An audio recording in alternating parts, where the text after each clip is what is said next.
Welcome to our channel. Today's story kicks off with a bang as a building starts shaking. What a daily surprise. Our big-headed ghost unexpectedly saves the day, and Phoebe is jolted awake by her panicked mom. Turns out the ghost compressor at home is acting up again with ice spikes all around. Talk about a thrill. Meanwhile, Ross' research is astonishing. This copper ball can release absolute souls, making all particles pause instantly like a pause button. Just as everyone watches in disbelief, the prison device goes still. Look at that comrade slip out through a tiny glass crack. It's like a mini escape show. He sneaks into Burke's backpack. To uncover the truth about the copper bowl, Mike and his buddies track down the horse that sold the bowl, and the news is that horse says copper bowls from Grandma's special room, filled with quirky items. Highlight: horns on wall, thrift store decor. The tray delves deep but finds nothing useful. Ross guesses if Maddie's grandma hid it, she didn't want it found. Then, as Leo scans Maddie, the machine emits a bizarre sound, sending Maddie back to the research center. Welcome to the science experiment. They'll test him, but the questions are hilarious. This is a comedy. Meanwhile, outside, flames start to sway, and everyone realizes Maddie might have superpowers. Gotta love a hidden superhero. The shopkeeper drives Phoebe to the library, and when the librarian sees the copper bowl's photo, he's totally floored. He quickly ushers them into the secret. In an ancient book, they find the copper bowl is said to be a magical prison. Time to call experts. As the clock strikes, legend has it Gallocker did a favor for a king named Sadoli 4,000 years ago, a real legend in the making. Gallocker helped the king conquer large territories, but the king grew wary of his ambitions and locked him up. Talk about a trust issue. The king was brutal, tearing off Gallocker's horns, a real bad move that kicked off a whole world of trouble.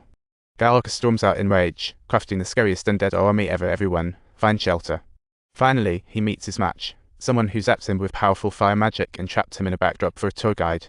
And that's how the shopkeeper got the copper bowl, sealed away by the so-called Flame Master. Talk about myth-making. Thousands of years later, adventurers open the copper bowl with a spell, but freeze themselves instead. What a classic case of losing it all. If it weren't for the previous Flame Master stepping in, Earth might ground to a halt. What a messy situation. Just as everyone listens intently to the recording, the escaping entity possesses the phonograph and starts causing chaos. The shopkeeper is captivated by a bookworm's beauty. It's a fusion of beauty and books, and then hilarity ensues. Meanwhile, the trash bag scampers around the library, leaving Phoebe and the gang clueless in the pursuit. When the librarian spots the trash bag on a stone lion, little did they expect it to come to life. Now that's a horror show. Just as the lion is about to munch on the shopkeeper's head, Phoebe decisively activates a proton pack and snaps the lion's tail in one. That really ticked off the lion, and to make matters worse, the proton pack was damaged, just what they needed. Phoebe faced heavy criticism for taking matters into her own hands, and her parents showed their disappointment. Talk about her mood. Even after stopping the lion, she didn't get praise but a lecture instead, so she storms off in a huff. Little May suddenly appears, comforting her. Phoebe didn't realize family could hurt so much.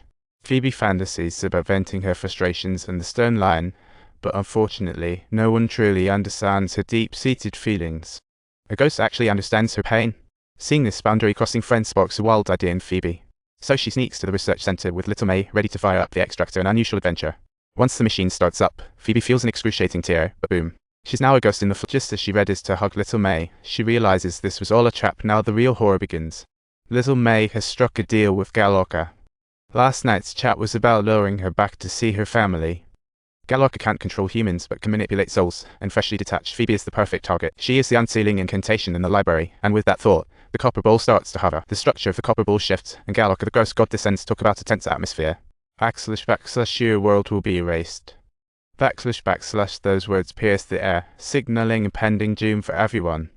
Phoebe snaps back to reality, and Lil spots the trouble, frantically readying her proton pack for battle. But her little attack doesn't faze Gallocker at all. A gentle breath turns everything to ice.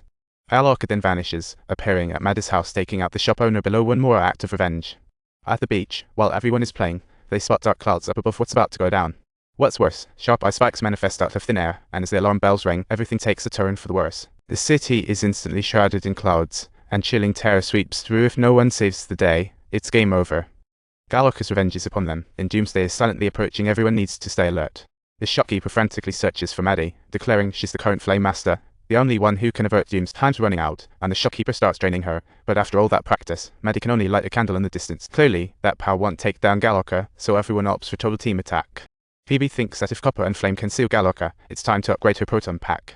So, remember to subscribe to our channel. We'll keep taking you on adventures that will have you laughing till your stomach hurts.